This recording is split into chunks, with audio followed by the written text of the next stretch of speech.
Wortzel is a leading authority on China, Asia, national security, and military strategy. He is a distinguished 32-year career member of the U.S. Armed Forces. He's a friend of mine. He's now chairman of the U.S.-China Economic and Security Review Commission. Larry, thank you for being with us today. Senator, it's an absolute pleasure. I like your lead-in. Well, I appreciate that, and I was honored to serve with you for a little while on the China Commission, and I'm delighted to see that you're staying with it. Well, I'm actually in my fifth term right now. Minority Leader Boehner reappointed me, and that ends at the end of 2010. And who knows then, you know. Well, you're doing great work, and most recently, of course, Commission has produced a report concerning China, what they're doing militarily, and particularly what they're doing apparently in preparation for cyber warfare. Could you tell us a bit about what your conclusions are as to where the Chinese are? Because, as you know, with all that's going on in America today, both domestically and foreign, our relationship with China, other than us pledging our grandkids' birthright to them, is kind of under the radar. And what you're dealing with there is going to turn out to possibly be more important than a lot of those other things we're dealing with. So tell us about it.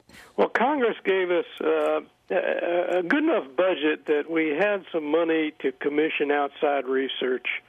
We bid it. Northrop Grumman Corporation won the bid. What we asked them to do is to produce an unclassified report and to tell us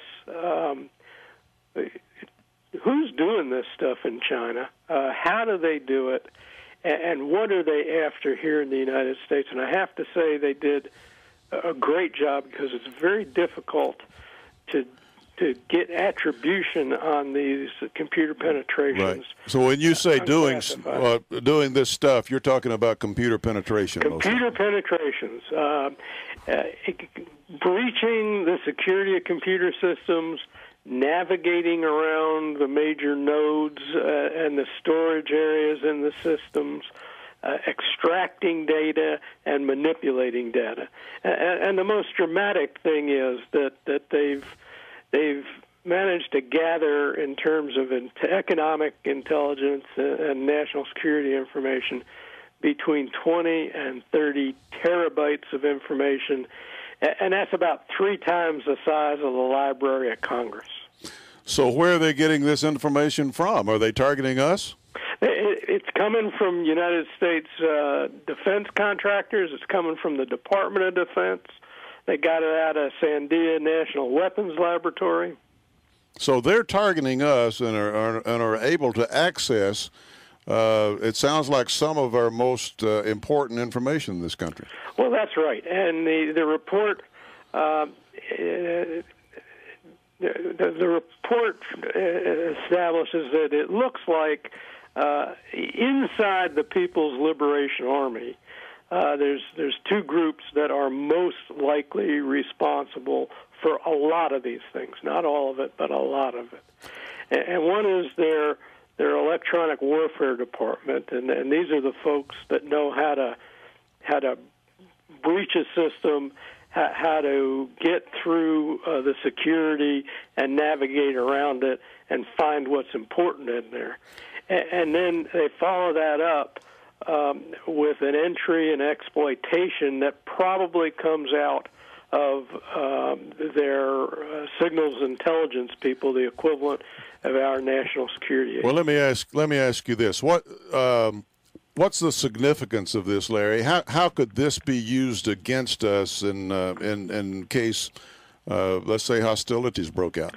Well, first, it's being used against us now by collecting intelligence that parallels their human espionage efforts. Right. But the way that it can really be used in the future is, once you've learned to breach these systems, and you may have inserted malicious viruses into the systems, then in the event of a military conflict, the portals the doorways are already there to go in and shut down our command and control, to fool our military into thinking supplies are coming, but they're not, by manipulating computer data, and to go after the critical infrastructure here in the country. Have we been lax in protecting ourselves? I think we've been aware of it. I think that we have not done enough. The President Obama's commission, he got off to actually a pretty good start, and then unfortunately it didn't go far, and it kind of fizzled. Inside the government, particularly inside the Department of Defense, there's a pretty robust effort.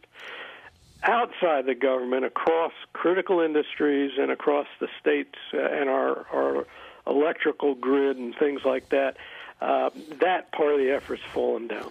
What about hotspots, potential hotspots like Taiwan now? It sounds to me like the Chinese are positioning themselves to allow themselves to be more aggressive when and if they decide to be.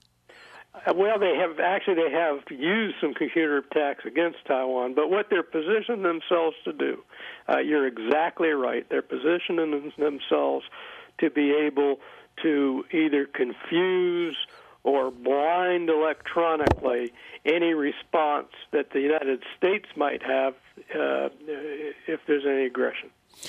What would you recommend the one thing that we do as a country that we're not doing right now to protect ourselves? I always, well, it doesn't matter what I always said, but I'll throw it out there anyway, that if we were, when I would talk to folks back home, I said, if we were ever attacked by a foreign nation, and one of sophistication, certainly China would head the list. There would be a computer attack, there'd be a cyber attack before a military attack. And I would always get this question, you know, what should we do about it? We know what they've got in mind. We know how they're positioning themselves, dependent on a lot of things as to what they might do with it. But we know what they're trying to get the ability to do. How can we protect ourselves?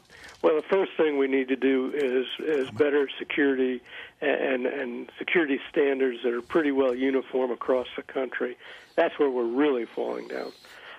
Second, backup systems and backup communications and data exchange that might be slower, but you have to be ready to use plain old-fashioned radio, satellite communication. If your computers do go down, you still have to be able to operate. Within the military, old-fashioned forms of navigation and weapons targeting. You know, I was an old mortarman, a mortar platoon leader in the Army, and we used to use geometry and plotting boards to figure out where we'd shoot mortars and artillery. And today this is all done digitally by computer. I was down at Fort Polk with one of the new Stryker brigades, and I said to the mortar platoon leader, if you lost your computers, what are you guys going to do? And they pulled out an M16 plotting board, the old plotting board, not the rifle, and they still practice that. Mm-hmm. And the Navy needs to still be able to navigate. The Air Force needs to still be able to navigate. And you may have to communicate by radio, which will reduce your volume of traffic. But it won't completely blind you, and it won't cut off your ability to communicate with just strong basic military capabilities. Strong basic military capabilities, as we've always had. Larry, thank you so much for being with us. Senator, it's a pleasure. Really appreciate it. Right.